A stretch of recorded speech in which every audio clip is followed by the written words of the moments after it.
हे guys, welcome back once again. दोस्तों, इंसान अगर चाहे तो किसी को भी अपनी दोस्ती और प्यार का मुरीद बना सकता है, चाहे वो कोई जानवर ही क्यों ना हो। दोस्ती में शब्दों को समझ पाना बहुत मुश्किल है, लेकिन प्यार को समझना उतना ही आसान है। कहानी की शुरुआत होती है अमेरिकन फैक्ट्री मिरांडा कॉर्पोरेशन की मालकिन लेडी मिरांडा को देखते हुए, जो सभी को एक स्पीच दे रही है जिसमें वो बताती है कि हमारी दुनिया में 700 करोड़ लोग रहते हैं, जिसमें से 80 करोड़ लोग भूखे पेट सोते हैं क्योंकि उनके पास खाने को कुछ नहीं है। सिर्फ 3 करोड़ तो हमारे खुद के देश अमेरिका में है। और अगर ऐसा चलता रहा तो एक दिन इस दुनिया में खाने की कमी हो जाएगी और सभी लोग भूख से मरना शुरू हो जाएंगे। कुछ सालों पहले हमें एक छोटा पिग दिखा था, लेकिन वो बहुत ही खूबसूरत और अनोखा था। हमने उसके मालिक से उसे खरीद लिया और उसके बाद उसे अपनी फैक्ट्री में लेकर आ गए और यहाँ पर हमारे लोगों ने उस पर रिसर्च करी और उसके जैसे 26 और सुपर पिगलेट को बनाया जो हूबहू उसी के जैसे थे। जिसके बाद हमने इन 26 पिगलेट को 26 किसानों को दे दिया ताकि वो बड़े हो जाएं और वो उनकी देख रेख करें। इन पिगलेट्स में एक खासियत है, ये बहुत ही कम खाते हैं और ज़्यादा बच्चे पैदा करते हैं। ऐसा ही चलता रहा तो एक दिन इनकी तादाद ज़्यादा हो जाएगी और फिर हमारे खाने की कभी भी कमी नहीं होगी, क्योंकि ये हमारे पेट में होंगे। और इंसानों की फितरत तो आपको पता ही है, वो बिना मतलब के कुछ नहीं करते। खैर, आगे बढ़ते हैं। मिरांडा कॉर्पोरेशन ने 26 किसानों को कुछ पैसे भी दिए हैं ताकि वो उनकी अच्छे से देखभाल करें, क्योंकि अब आगे की जिम्मेदारी उन्हीं की कंधों पर है। लेकिन इसके पीछे की सच्चाई कितनी है ये तो हमें आगे पता चलेगा। लेकिन मैं आपको इतना ज़रूर बता दूं कि अपनी दोस्ती की बहुत सी कहानियां सुनी होंगी, लेकिन ये कुछ हटकर है। अब कहानी 10 साल आगे शिफ्ट होती है। हम कोरिया के जंगल में बसे एक गांव को देखते हैं जो कि ऊंचे पर्वत पर था। वहां पर एक दादा और पोती रहते थे, जिसमें पोती का नाम होता है मीजा और ये उन 26 लोगों में से एक है जिनके पास वो सुपर पिगलेट है। लेकिन वो बहुत बड़ा हो गया और मीजा ने उसका नाम रखा हुआ है ओगजा। वो उसका काफ़ी अच्छा दोस्त है और उन दोनों की बॉन्डिंग देखकर हर कोई समझ सकता है कि ये दोनों एक दूसरे के बिना रह नहीं सकते। मीजा और वो दोनों ही जंगल में घूम घूम कर खाना इकट्ठा करते हैं और इसमें ओगजा उसकी मदद करता है। जिसके बाद वो दोनों घर की ओर आने लगते हैं, लेकिन तभी मीजा का पैर फिसल जाता और वो पहाड़ी से नीचे लटक जाती है। लेकिन शुक्र है कि उसने वो रस्सी पकड़ रखी थी जो कि ओगजा के गले से बंधी हुई थी और इसीलिए ओगजा उसे बचाने की कोशिश करता है, लेकिन उससे भारी शरीर की वजह से वो भी फिसलना शुरू कर देता है। वो बहुत कोशिश करता है कि वो मीजा को बचा सके, लेकिन ऐसा हो नहीं पाता। इसलिए आखिर में वो खुद को लेकर भागते हुए एक टूटे हुए पेड़ की टहनी पर लटकने की कोशिश करता है जिससे कि वो बच सके। लेकिन ऐसा भी नहीं होता क्योंकि रस्सी टूट जाती है और ओगजा नीचे जाकर गिर जाती है। अब मीजा को लगता है कि शायद वो अब नहीं बचेगी। वो फिर भी उसे ढूंढने के लिए नीचे जाती है और चारों तरफ ओगजा ओगजा कहकर पुकारना शुरू कर देती है। तभी एक आवाज़ आती है और जब वो उस आवाज़ का पीछा करती है तो देखती है कि वो वहाँ पर लेटी हुई है और वो बिल्कुल ठीक है। उसे देखकर वो बहुत खुश होती है। इसके बाद वो दोनों घर आते हैं। दोनों एक दूसरे पर बहुत भरोसा करते हैं क्योंकि बचपन से वो दोनों साथ में हैं और कभी कभी तो मीजा उसके साथ ही सो जाया करती है। इतना भरोसा उसे उसके ऊपर। दोनों एक साथ खाना खाते हैं रात में और वहीं दादाजी अब बूढ़े हो चुके हैं, लेकिन वो फिर भी काम करते रहते हैं। इतनी ऊपर चढ़कर आकर सबके लिए खाना बनाते हैं और उसी दौरान टीवी में हम मिरांडा कॉर्पोरेशन के कुछ लोगों को देखते हैं जो किसी बात पर डिबेट कर रहे थे। ओगजा की तरफ देखकर मुस्कुराते हैं। शायद उन्हें ये सच पता है कि ये उसके साथ हमेशा नहीं रहने वाली है, लेकिन उन्होंने ये बात मीजा को नहीं बताई है क्योंकि वो अभी छोटी है और ऐसे में सच जानकर उन्हें बहुत तकलीफ होगी। अब इसी तरह से कुछ महीने बीत जाते हैं, लेकिन एक दिन हम देखते हैं कि उनके घर पर मिरांडा कॉर्पोरेशन की मीडिया टीम आती है जिनकी हालत खराब हुई पड़ी है इतनी ऊपर चढ़ने की वजह से। अब यहाँ वो ओगजा को देखकर हैरान थे क्योंकि वो अभी तक की सबसे बड़ी पिगलेट है। उसकी ग्रोथ औरों से ज़्यादा तेज़ हुई है और ऐसे में वो उसके साथ एक वीडियो शूट करते हैं और दादा और मीजा दोनों को साथ में खड़े करके एक फ़ोटो भी लेते हैं। इससे उनकी कंपनी का प्रमोशन होगा। उन्होंने जो रिसर्च की थी वो सच निकली और ऐसे ही वो चीज़ें बनाएंगे। तभी एक आदमी कहता है कि अब ओगजा न्यूयॉर्क जाने के लिए तैयार है। जब ये बात मीजा सुनती है तो उसे कुछ समझ नहीं आता और इसीलिए वो अपने दादाजी की ओर देखती है तो वो उसे कहते हैं कि ये लोग अब यहाँ पर थोड़ी देर रहेंगे क्योंकि इन्हें ओगजा के कुछ टेस्ट करने हैं। आओ, तब तक हम लोग तुम्हारे माता पिता की कब्र पर होकर आते हैं। ऐसा वो क्यों कर रहे हैं ये तो मीजा को पता नहीं है, लेकिन वो फिर भी उनके साथ चली जाती है। अब ओगजा को वहीं छोड़कर उसके दादाजी को ये अच्छे से पता था कि अब ओगजा का समय खत्म हो चुका है क्योंकि वो लोग उसे ले जाएंगे और खुद की आंखों के सामने ओगजा को जाते हुए देखकर मीजा खुद को संभाल नहीं पाएगी।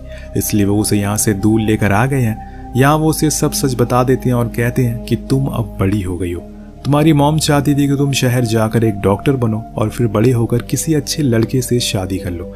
यहाँ गांव में तुम्हारा कोई काम नहीं है। उसके दादाजी ये भी कहते हैं तुम्हारा दिन भर ओगजा के साथ रहना उन्हें पसंद नहीं है। इसके बाद वो उसे गोल्डन पिग देते हुए कहते हैं कि ये उन्हें मिरांडा के लोगों ने दिया था ताकि मैं उसकी देखभाल कर सकूं, लेकिन अब उसका समय यहाँ पर खत्म हो गया है क्योंकि वो उसे लेकर जा रहे हैं। अब ये सुनकर मीजा खड़ी हो जाती है और बोलती है कि ले जा रहे हैं? कहाँ पर ले जा रहे हैं और क्यों वो मेरे ओगजा को मुझसे दूर ले जा रहे हैं? दादाजी बोलते हैं कि शायद तुमसे देर हो गई है, वो उसे ले जा चुके हैं। ये सुनते ही वो उस गोल्डन पिग को फेंक कर घर की ओर भाग, लेकिन दादाजी की कही हुई बात सच निकलती है और वो सच में उसे ले जा चुके थे। वहाँ पर कोई भी पिग नहीं था। यहाँ मीजा भागना शुरू कर देती है और उसे यकीन था कि वो उन्हें ज्यादा दूर जाने नहीं देगी। पहाड़ों से होते हुए वो रोड की तरफ आ जाती है और पूरे रास्ते भर वो ओगजा ओगजा कहकर पुकारती है, लेकिन दोस्तों यहाँ पर वो उसे ले जा चुके थे और अब ऐसे भागने का कोई फायदा नहीं है, इसलिए वो वापस आ जाती है। पर मीजा एक बहादुर बच्ची है, वो ऐसे हार मानने वाली तो नहीं है, इसलिए वो डिसाइड करती है कि वो शहर जाएगी और फिर वहां से उसे ढूंढ कर वापस अपने साथ लाएगी।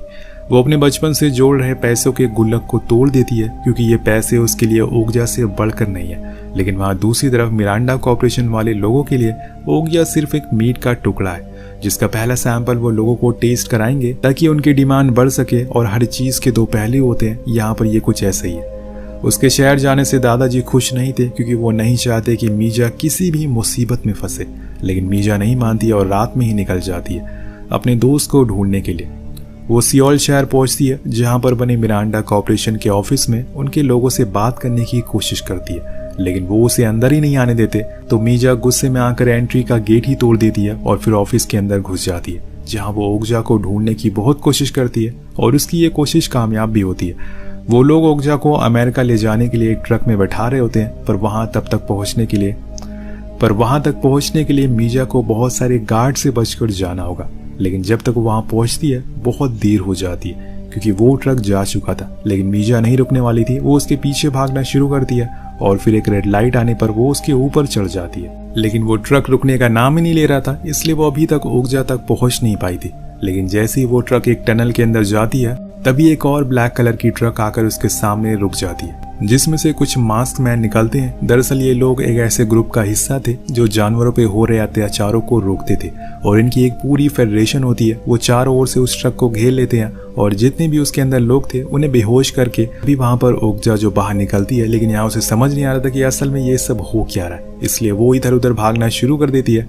लेकिन तभी दूर मीजा एक कार के ऊपर चढ़कर उसे आवाज लगाती है और वो सुन लेती है और खुशी के मारे उसकी ओर भागना शुरू कर देती है। दोनों एक दूसरे के करीब आने लगते हैं, लेकिन वो एनिमल फेडरेशन वाले लोग भी उसके पीछे पड़ने लगते हैं। उधर दोनों भागते हुए एक शॉप में घुस जाते हैं लेकिन वहां जगह कम होने की वजह से ओगजा गिर जाती है जिसमें मीजा को भी चोट आती है। पर तभी वहां पर मिरांडा कॉर्पोरेशन वाले लोग आते हैं, बेहोशी के इंजेक्शन लगाने लगते हैं, लेकिन वो फेडरेशन वाले ऐसा होने नहीं देते। वो उसे बचाने लगते हैं, देन उन्हें चकमा देकर वो ओगजा को लेकर वहां से भाग जाते हैं।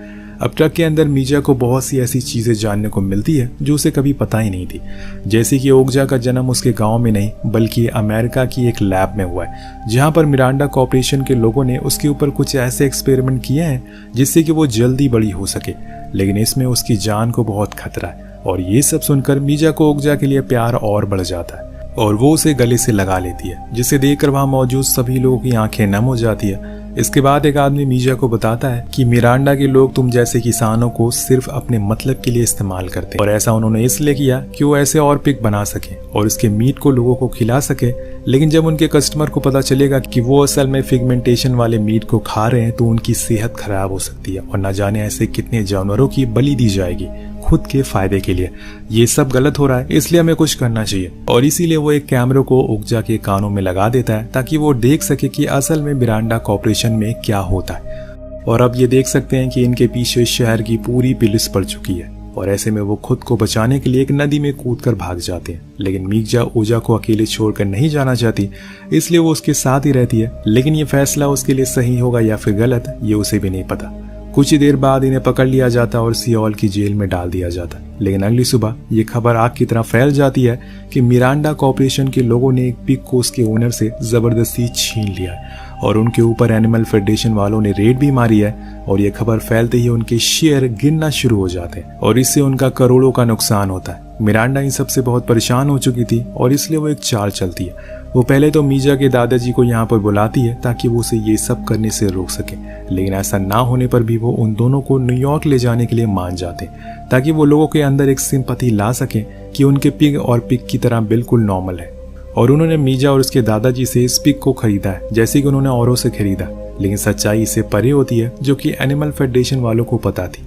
जब वो ओगजा के कान में लगे कैमरा को मिरांडा कॉर्पोरेशन के अंदर चीज़ों को देखते हैं तो उन्हें पता चलता है कि यहाँ पर हर एक जानवर किसी न किसी बीमारी से परेशान है, क्योंकि उसे दवाइयाँ खिलाकर या एंटीबायोटिक देकर बड़ा किया गया है। इसके बाद वो ओगजा को जबरदस्ती किसी और पिग के साथ फिजिकल इंटीमेट करवाते हैं ताकि वो उसकी डीएनए से और भी बहुत से ऐसे पिग बना सके।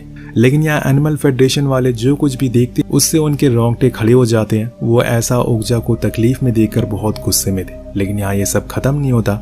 मिरांडा कॉर्पोरेशन का एक आदमी ओगजा को नशे वाली चीजें खिलवाता है जिससे वो जिंदा लाश की तरह हो जाती है और फिर उसके शरीर में उसके मांस को निकालता है। ये सब उसने उसके जिंदा रहते हुए किया था, जिसके बाद वो उसी मांस को पकाकर एक आदमी को खिलाता है जो बड़ी ही बेशर्मी से कहता है कि ये तैयार है बेचने के लिए। और ये सारी चीजें देखकर वो लोग रोने लग जाते हैं क्योंकि इन सब कामों के लिए उन्हें बनाया गया था और आज वो कुछ नहीं कर पा रहे हैं। वहीं दूसरी ओर मीजा अमेरिका पहुंच जाती है और उसे तैयार किया जाता है एक फंक्शन के लिए जहां पर मिरांडा कॉर्पोरेशन के सभी लोग मौजूद होंगे।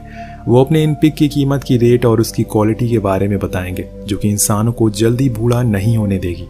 इसके बाद हम देखते हैं कि हजारों लोगों की भीड़ एक जगह पर इकट्ठा हो जाती है और मिरांडा कॉर्पोरेशन के लोगों ने सुपर पिग के मीट से बने सॉसेज खाने को देते हैं ताकि उन्हें भरोसा हो सके कि ये सब झूठ था जो उन्होंने सुना था, अफवाहें सुनी थी। और जब वो उसको टेस्ट करते हैं तो वो उन्हें बहुत पसंद भी आता है। इसके बाद हम फेडरेशन के लीडर जॉन को देखते हैं जो मीजा के रूम में छुप कर आ जाता है और उसे माफी मांगता है कि उन्होंने ऐसा उसे अकेला छोड़ दिया, पर वो जाते जाते उससे वादा करता है कि वो उसके दोस्त को बचा कर रहेगा।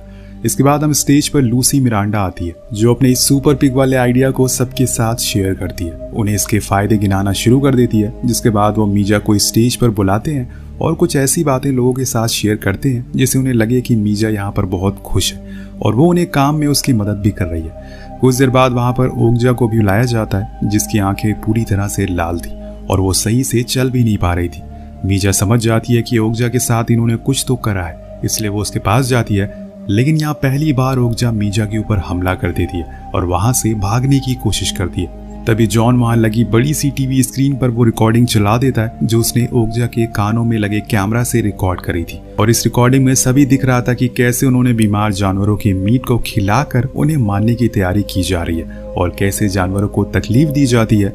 ये सब देखकर सभी लोग नारेबाजी करने लगते हैं और इसी को देखकर लूसी वहां से भाग जाती है।